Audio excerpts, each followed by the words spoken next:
Fantázia. 3 z 10 si momentálne dostal. Čistá sračka! To som si celkom myslel, že pôjde.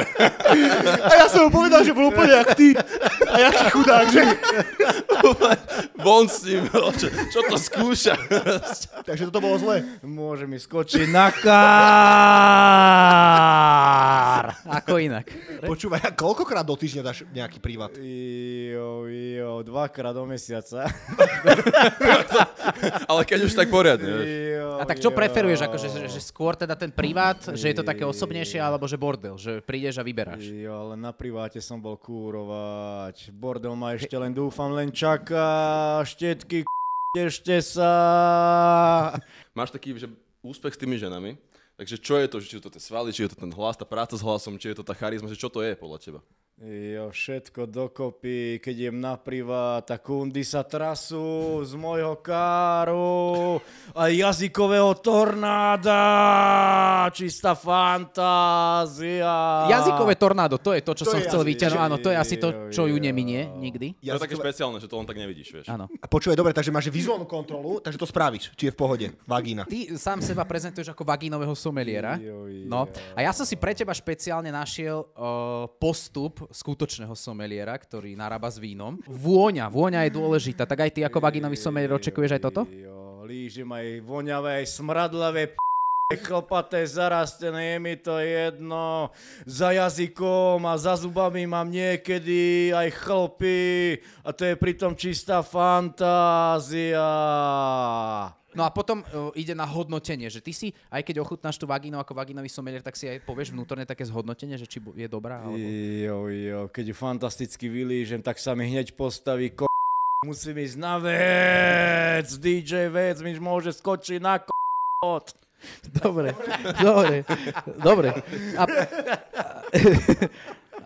A tu je, že dokáže potom nakoniec ten somelier identifikovať nejaké odchýlky od normy, čo si myslím, že tu sme úplne mimo noriem, takže to nemusíme akože na nič hrať. Poďme si, že aký je priemerný cenník prostitútok v Bratislave? 70, 80 do 100 eur. Za všetko. Za všetko? Jo, minule som platil 80 eur a ešte 30 eur za fajku. A ešte chcela za leasing, ale to som už nezaplatil. To už bolo strašne veľa, jebal som A na dá to. sa s nimi dohodnúť potom cenovo nejako, či sú nekompromisné? Oni mi to povedia potom na izbe a buď zaplatím, nezaplatím a... Jaj. Goldberg,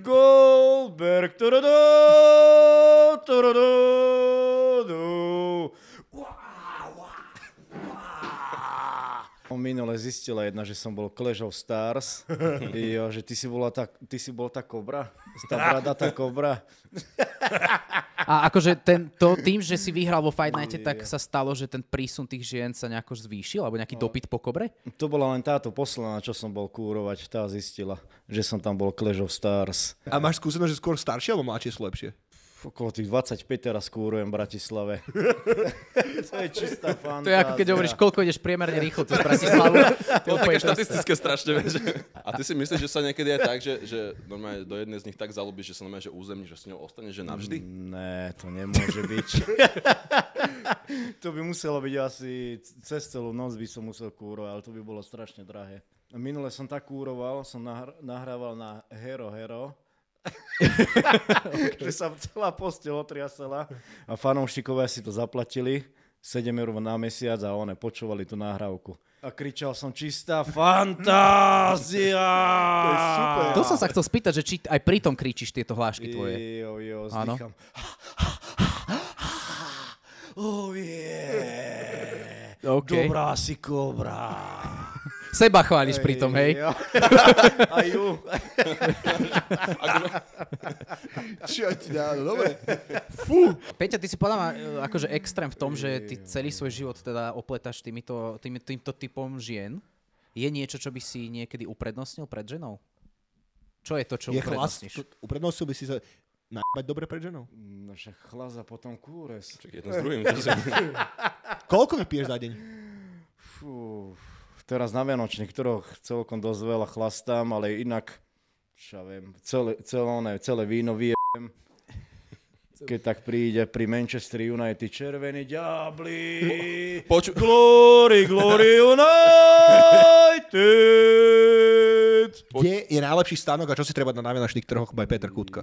Ja si dávam turbo punč, ale drahý je 10 eur te pýtajú, čo tam striekajú aj moje encián, keď je to také drahé.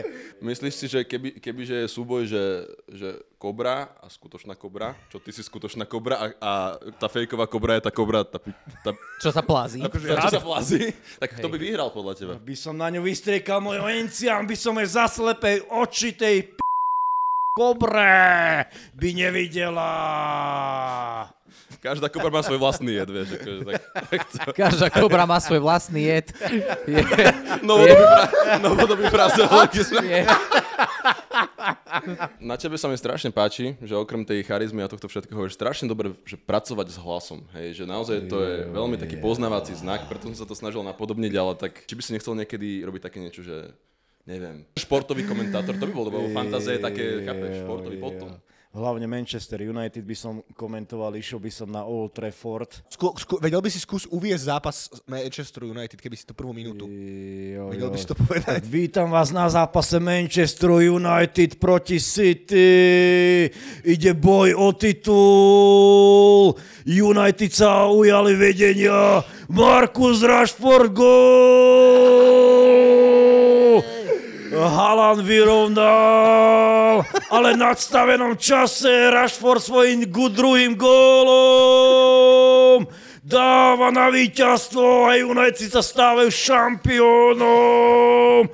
O skóre môžu im City skočiť na aj Guardiola, Ola, španielský kár.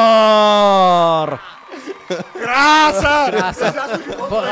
To bolo fantastické. Akože, keď ťa neosloví aspoň, že RTVS aspoň na bečkové zápasy, tak ja nerozumiem. Možno aspoň niečo internetové, dobre, že do telky možno, že by to bolo moc, ale na nejaký internetový prenos. Počúvaj, niektorí športovci sú dva typy športovcov, v hokeji to je tak, že niektorí hovoria, že pred zápasom dajú sex, aby sa uvoľnili a niektorí práve nemôžu, aby sa im ten, čo to je?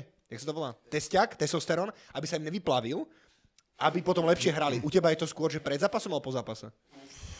Pred zápasom som nekúroval. No vidíš. No, odtiaľ potiaľ zase, vieš. Preto som aj vyhral možno. No vidíš. Akože no. Že to je tvoj záručený recept. Jo. A stratil som bohužiaľ šiltovku Lakers, môjho obľúbeného týmu. LeBron James! Peťo, aký je tvoj sen? Povedz mi, aký máš sen? O čom snívaš najčastejšie? Ísť na Manchester United. OK, to máme. To by sme mohli splniť. Na wrestling, do Ameriky v Wrestlermania. Ale že by si chcel ísť ako do ringu, alebo pozrieť? Pozrieť, OK. A ešte Santorini v Grécku. Taká destinácia, hej? Takýto dovolenkár. Pozor na to. Najlepší západ slnka v celom Grécku. Okay. Je v Santorini? No. Počul som aj ja. Že to Je vlastne Santorini, to je to také biele budovy, sú, že? Bielo-modré Tam by domčeky, som si dal vínko, vychutnával si to všetko. Chodil som do Nitry a potom som sa presťahoval na konci augusta. Ešte som bol na penke. Čo sa ti stalo niečo? Chcel som zarobiť ešte navyše prachy. Treba vedieť, kedy máš dosť.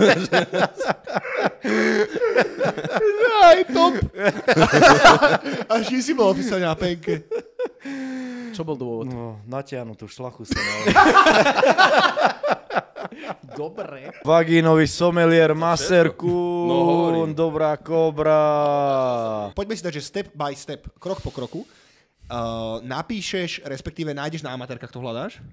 Na amatérkach si normálne začneš scrollovať a vyscrolluješ si nejakú, ktorá ťa zaujme. Potom oni majú čo, cenník tam majú? Jo. Takže ideš ceny, aby to bolo do 80. No, do pol hodinky väčšinou tak kúrem, to mi stačí. Takže doma ideš pol hodina, 30 minút, aká je cena. Plus tam sú príplatkové výbavy A potom. to by ma zaujímalo inak, že tá pol hodina to sa jak merá? Lebo si hovoril, že tam aj môžeš rozprchovať a tak, vieš. Spúšťajú sa stopky príchodom, alebo až zásunom? Ja sa vždy pýtam, že koľko mám času. Koľko môžem kúrovať a vždy mi ešte povie, že ešte môžeš kúrovať. Tak som potom spokojný. Ešte nepovie, či nie. Na prsia Na vlasy, ešte aj do očí. Bol som v Galante za jednou, ktorá sa volala Chlpatá Marika. Ani som sa nevystriekal. To prídem o kára, Rudko bradatý kok. No však ona tiež tečie, ja to cítim. Bol som včera v štúdiu u Tyščinka. Máruje, trapezy sú, ruky sú. Tichá vody, brehy mi je. Každého dám dole, aj tu Insta Queen. Vymazala mi Hero. Áno, je to také trochu trestné.